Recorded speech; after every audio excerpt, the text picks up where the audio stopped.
Olá, amigo web telespectador, amiga web telespectadora da AltV, a TV da internet. Estamos começando mais uma edição do Agropapo, seu talk show digital do novo agronegócio. Há 6 anos no ar, na AltV. E nesta edição do Agropapo vamos tratar aí de uma das cadeias produtivas mais importantes aí da agricultura brasileira e também um dos alimentos mais importantes do nosso dia a dia, que é justamente o feijão. Mas para poder falar com propriedade sobre este assunto, eu tenho a grande satisfação de receber nesta edição do Agropapo o presidente do Instituto Brasileiro do Feijão e Pulses, o Marcelo Líderes. Marcelo, satisfação contar contigo aqui no Agropapo, meu caro. Prazer é meu. Muito bem, muito bom. Bom, para a gente começar, Marcelo, eu queria que você pudesse justamente fazer aí uma breve radiografia desse momento aí da cadeia produtiva. A gente vem observando de certo modo, até uma diminuição do plantio nos últimos anos, né? Até fomentado por elevação dos preços aí de outros grãos, especialmente a soja, né, e o milho. A produtora acaba migrando para essas culturas, né? Eu queria que você pudesse dar uma radiografia nesse sentido, assim, e de quais são aí os principais desafios aí do setor nesse momento. A gente tem conhecimento que o IBRAF acabou encampando aí justamente uma carta aberta, está dialogando com o Ministério da Agricultura nesse sentido. Queria que você desse a dimensão aí nesse começo da nossa conversa.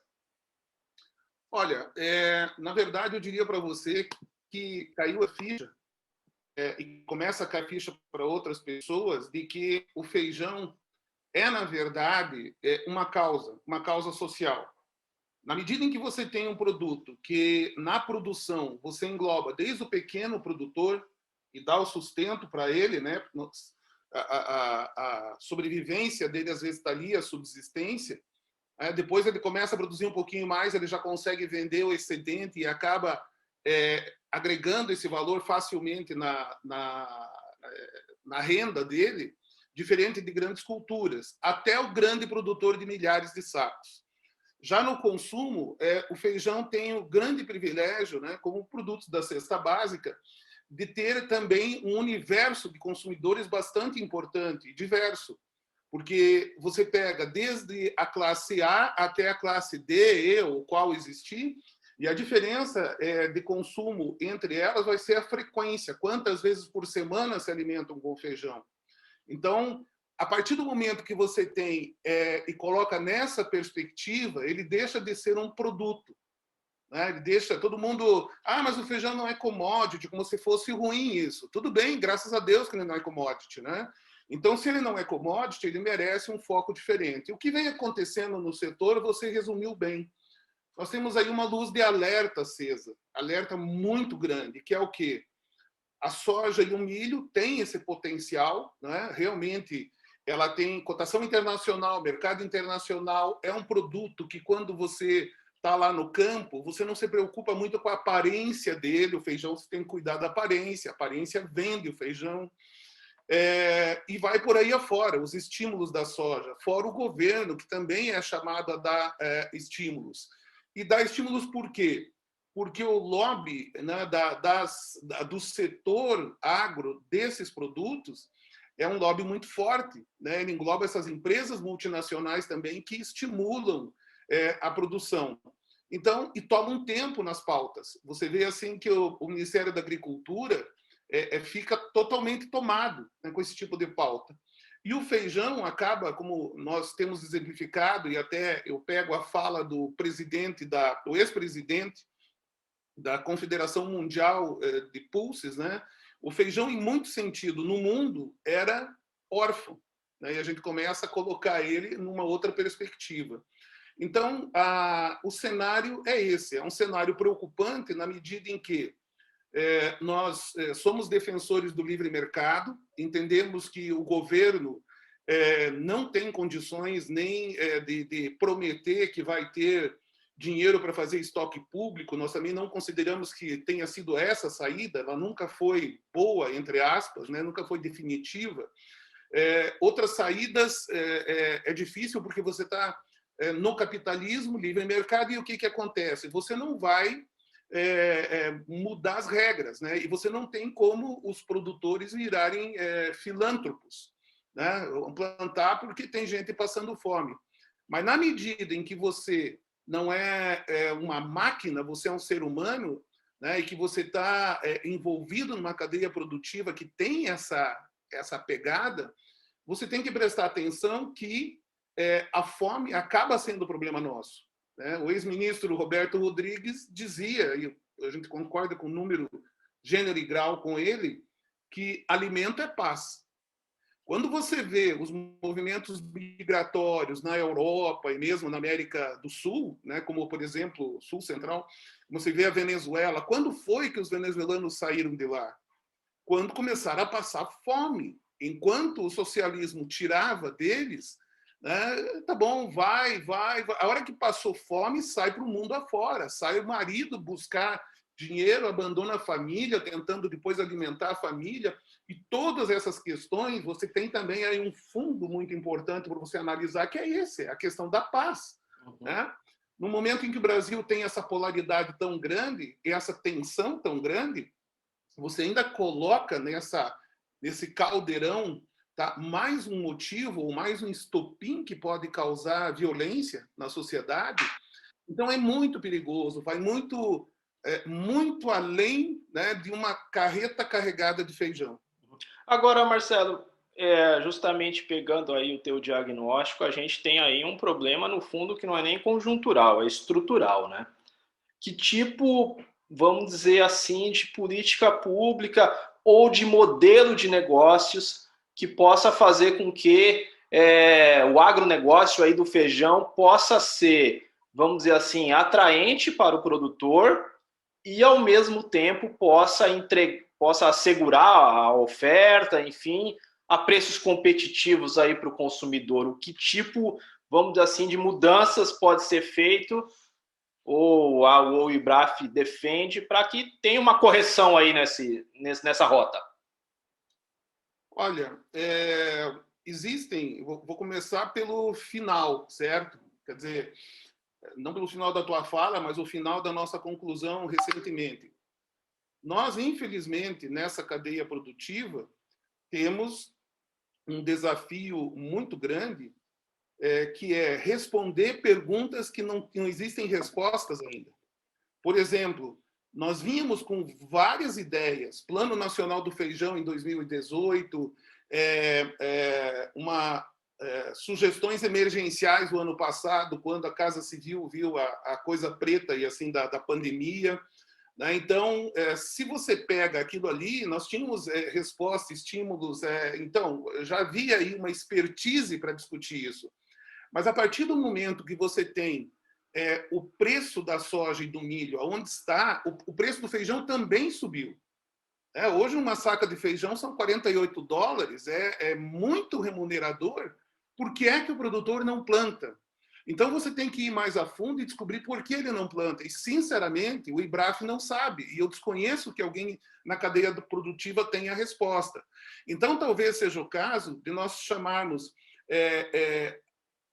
as pessoas mais notáveis do agro e que se debrucem por um tempo em cima do nosso problema para ver se a gente encontra uma solução. Existem outros pilares que nós temos trabalhado, né? Como, por exemplo, você não pode imaginar que uma cadeia produtiva possa se desenvolver com saúde se você tem a base dela esfarelada. Explico. Semente, por exemplo. De onde vem a semente no Brasil? Vem da Embrapa, do Instituto Agronômico de Campinas, do ESIAPAR, no Paraná, IDR. Então, você tem muita empresa pública envolvida na pesquisa. Até agora funcionou. Mais de uns anos para cá, o que acontece? Não há dinheiro para pesquisa. Quem vai pagar?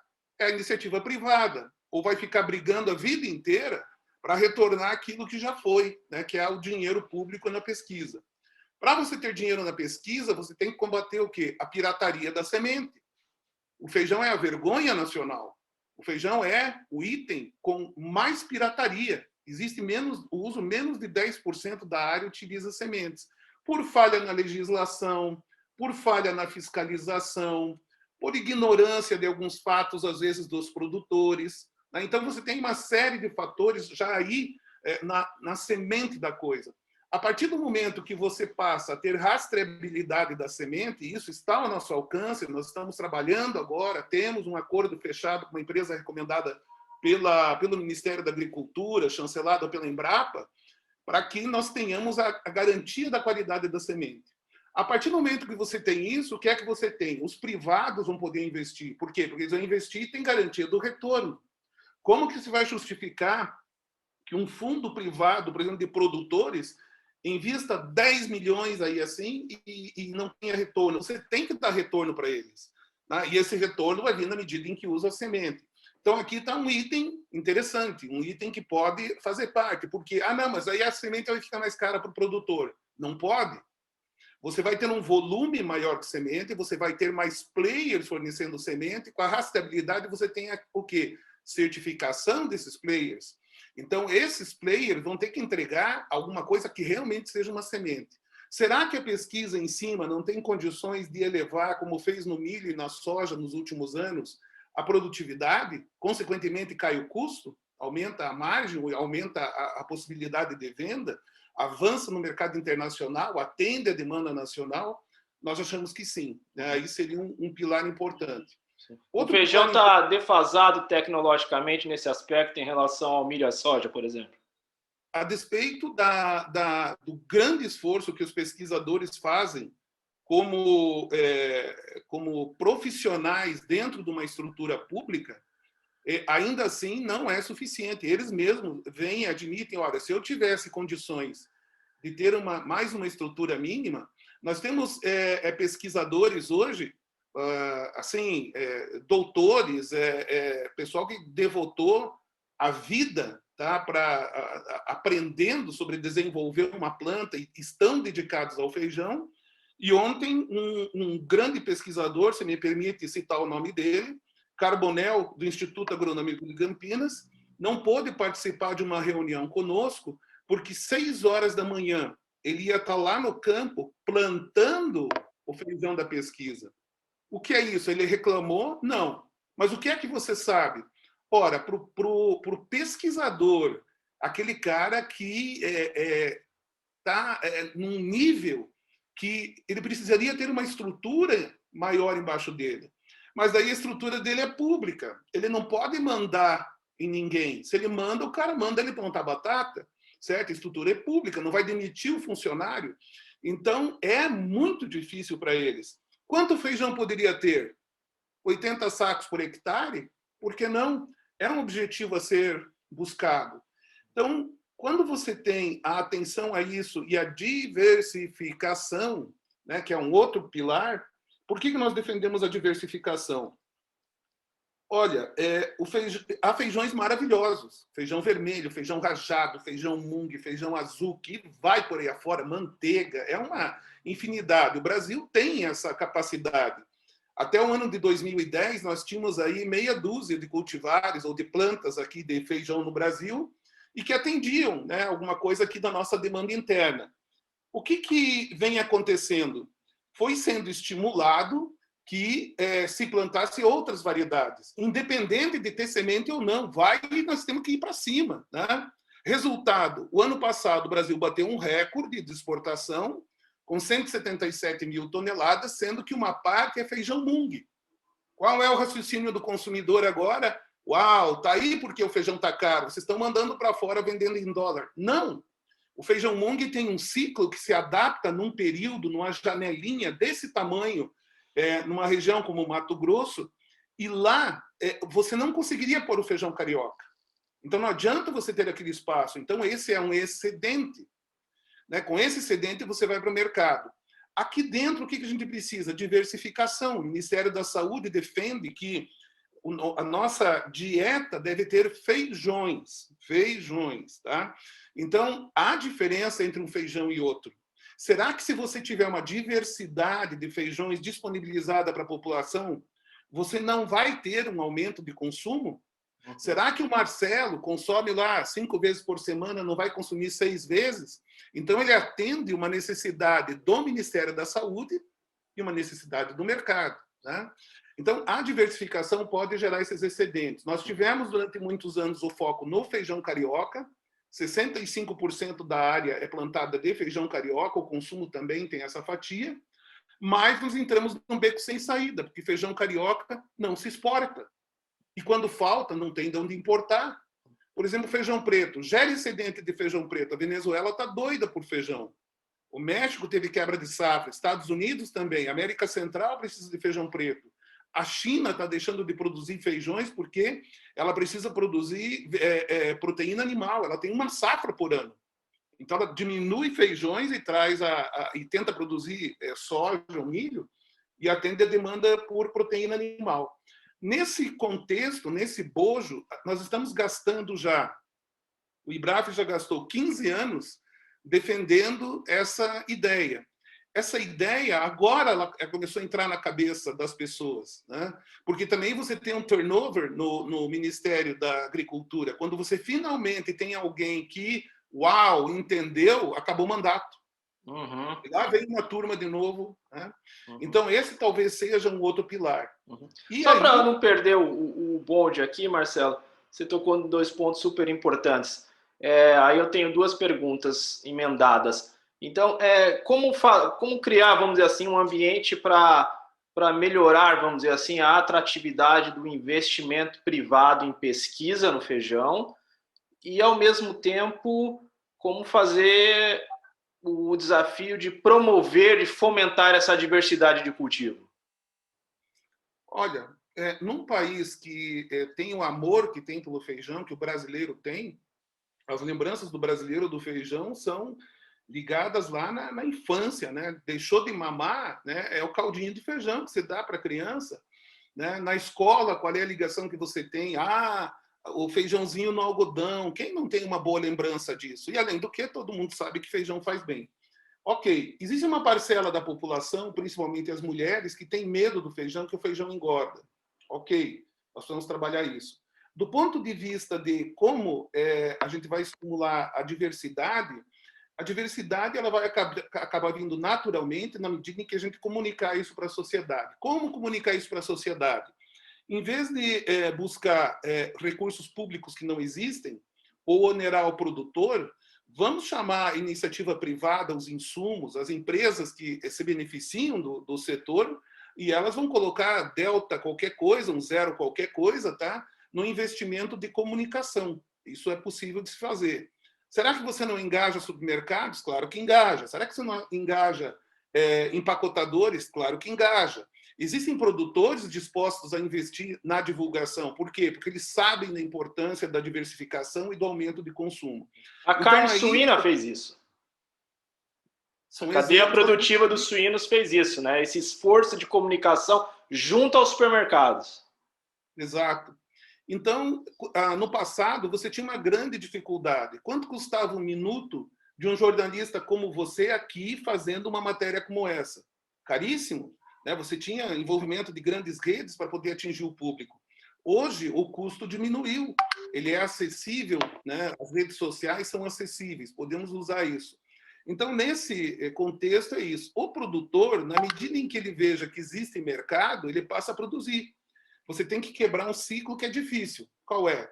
Não tem o feijão porque não tem o consumo, não tem o consumo porque não tem o feijão. Feijão vermelho, citando um exemplo, feijão maravilhoso, com mercado internacional e que o brasileiro gosta também, assim como o rajado. Se você vai no supermercado, ele está lá, pacotinho de meio quilo. Vende pouco porque é caro e é caro porque vende pouco. Se ele não girar, o custo do espaço e o custo do investimento das empresas vai subir muito. Então, como quebrar isso? Não é fácil, mas isso pode ser quebrado. A resposta para isso nós temos, não precisamos buscar os notáveis. Mas, desculpa, a segunda pergunta eu perdi.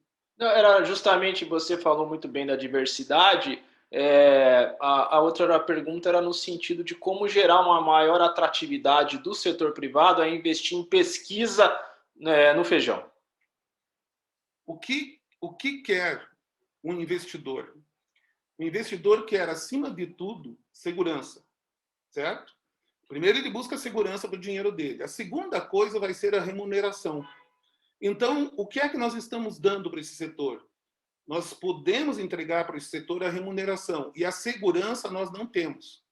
Esse setor, ele é um setor que tem capacidade de retornar os investimentos, certo? Sem problema nenhum. Muito mais rápido do que imagino, para fundos, etc. Esses investimentos, eles precisam ter essa garantia. Como é que você faz? Você você pega e faz andar a fiscalização no Brasil. Se for o caso, o Ministério da Agricultura que tenha um acordo público-privado com alguém que vai fazer esse trabalho, né, de fiscalização. O setor em si tem que parar de ser hipócrita, porque o vendedor de semente chega lá no campo, o cara não quer comprar a semente dele porque está usando uma pirata, mas ele não denuncia o cara. Meu Deus, está dando um tiro no teu pé, você vende semente. Ah, não, pois é, mas o seu Zezinho, sabe como é? Ele não comprou agora, talvez ele compre o ano que vem. Amigo, ele está tirando da boca do teu filho. Né? Então, essa consciência precisa ter. E você não está inventando lei, né? Você faz uma denúncia anônima no Ministério da Agricultura. O Ministério da Agricultura aqui em Curitiba, há 2 anos atrás, nós tivemos uma reunião com eles sobre isso, e o que eles pediram? Gente, a gente precisa fiscalizar, a gente quer fiscalizar. Só que quem que eu vou fiscalizar? Vou fiscalizar todos os produtores, eu não sei quem pegar.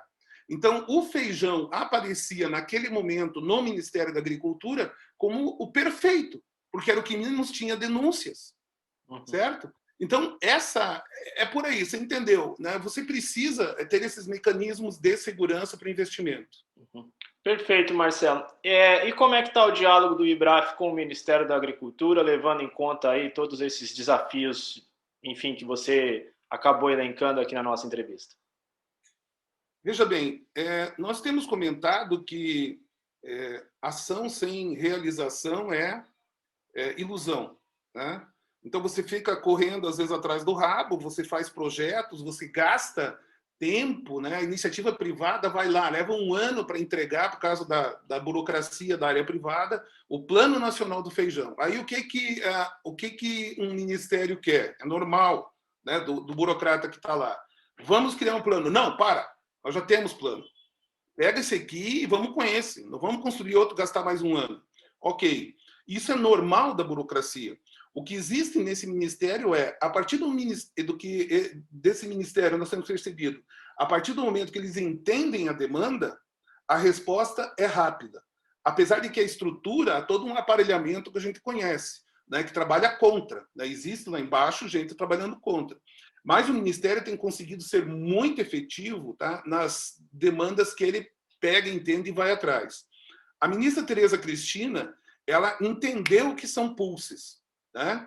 Além de entender o que são pulses, ela está em contato com a China, que é um país que não tem mais produção e quer feijão do Brasil, já leva feijão do Brasil, por exemplo, pelo Vietnã, não temos acordo diretamente com a China.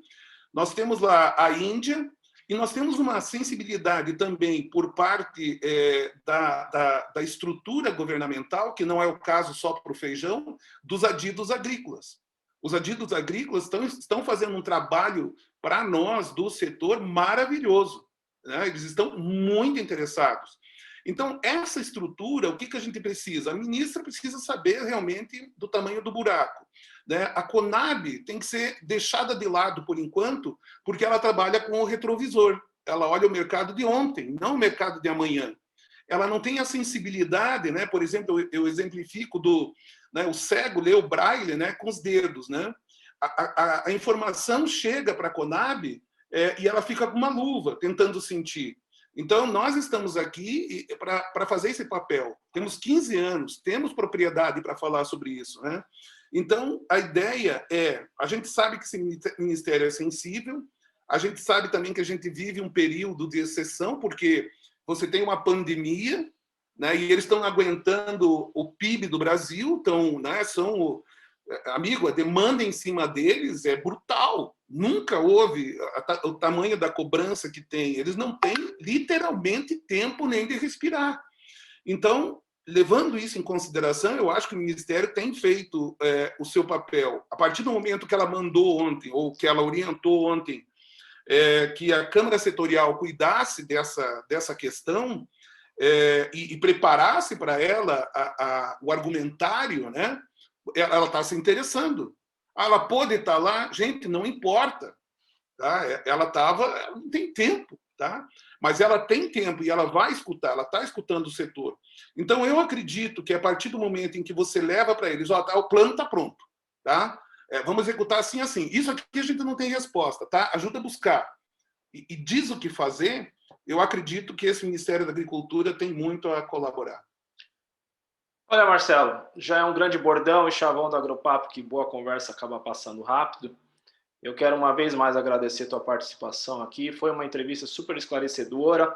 Tenho certeza que vai ter alta repercussão aqui na nossa audiência. E quero pedir a gentileza aí de você, quiser deixar algum contato do IBRAF, o espaço está aberto. Sim, olha, nosso WhatsApp 041 99985 4433.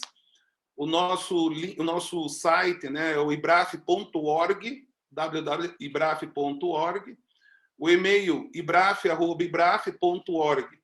Nós estamos abertos para sugestões, né, para contribuições nessa discussão. E, sem dúvida nenhuma, é uma causa que vale a pena, é uma causa que vale a vida. Muito bem, Marcelo. Uma vez mais, obrigado. E assim nós encerramos esta edição do Agropapo. O Agropapo tem produção, direção e apresentação de Ronaldo Luiz, e a direção jornalística da Altivia TV da Internet é do jornalista Alberto Luchetti. Encerramos esta edição, voltamos na próxima. Um abraço e tchau, tchau.